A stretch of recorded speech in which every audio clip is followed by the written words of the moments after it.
Injury না হলে তাসকিন হতেন বিশ্বসেরা, তবু ওয়ানডের কিপটে বোলারদের শীর্ষে।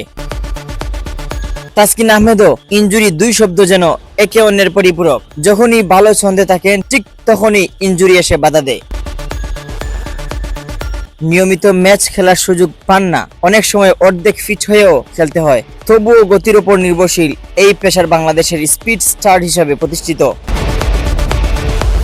ভাগ্য সহায় হলে হয়তো হয়ে উঠতেন বিশ্বের অন্যতম সেরা পেসার।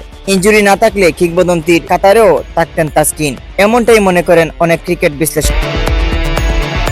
তাসকিন এখন বেছে বেছে খেলেন, ছুট এড়াতে নিয়ন্ত্রণ, ওয়ার্কলোড স্ট্র্যাটেজি অনুসরণ করেন। তবুও পরিসংখ্যান বলছে 2023 সালের জানুয়ারি থেকে ওয়ানডে ফরম্যাট তাসকিনই বিশ্বের সবচেয়ে কিপটে pacer.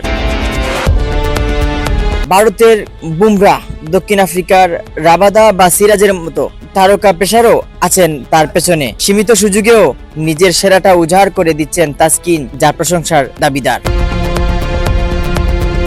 Mohammad Yahya, CS news.